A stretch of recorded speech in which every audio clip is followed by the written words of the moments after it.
आमको अपॉइंटमेंट देइतिला आ कहितिला जे हमको 45 दिन भितर लोकंकर सब लोन सैंक्शन हो जिवो आ आपण लोक माने सब 45 दिन भितर लोन पाइबे किंतु 45 दिन कोन हमर दीर्घ 2 वर्ष होगा जाउछि लोक माने लोन पाइले कि किछि नै आमे सब जेति सब डिस्ट्रिक्ट सारा जेति अछन हमर ऑल ओडिसा रो समस्त मिसी के काम करथिलु किंतु कहार भी लोन हिनी कोनोसी डिस्ट्रिक्ट रो लोन हिनी तेणु आज आम सब डिस्ट्रिक्ट सारा लोक सब गेट टुगेदर हो आज भुवनेश्वर आउ यार किसी विचार करने आम तो जेहेतु लोन पाइलुन तेणुक शिवालिक अकाउंट में सब पैसा डिपोजिट करूँ तेणु ता अकाउंट आम केस करने आज बसीचु जोड़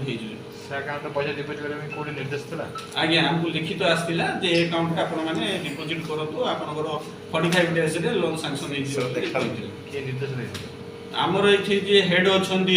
ईश्वर सार बोले जड़े आउ पंचानन सार आउ जी हेड अच्छा जतिन सार आम ऑल इंडिया जतिन सार से मैंने हमको मेल करते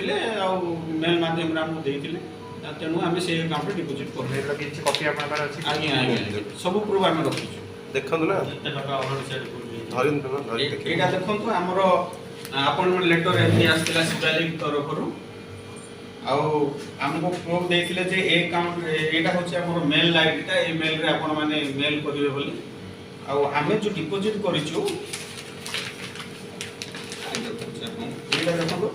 आम एमती सब अकाउंट रे डिपोजिट करूँ या प्रूफ आम रखीचु यूटीआर नंबर सांगे एक अमाउंट आम डिपोजिट करूँ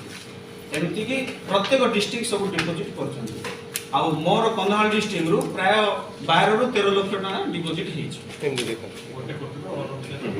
एमती शिवालिक रु आम डिपोजिट कर शिवालिक अकाउंट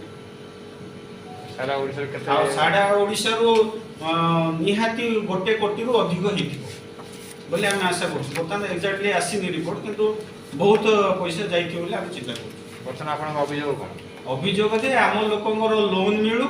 जदि से शिवालिक जदि ठीक काम करछि बा से आरबीएस जो रॉयल बैंक ऑफ स्कॉटलैंड अछि से बैंक संगे जदि से लिंक ठीक रखि तो हम लोन सैंक्शन करंतो नाइ तो हम जो जति डिपॉजिट करिथिलु शिवालिक अकाउंट रे ता अगेंस्ट हमको पैसा रिटर्न दियो कंपनी आपन कथा न सुनले कोन पदक्षेप नै कंपनी जदि हम कथा सुनिबेनी ताहले निहाती आमे हायर ऊपर जिबु जे केस करबु केस माध्यम रे जदि न हला एई लोक जो 3 जण लोक अछंती याको आमे निहाती धरि के आसी कि हम पैसा रिटर्न करो जेहेतु माने हम कहिदिले जे हमको पैसा दिया जाऊ बोली ए माने जतिन खियार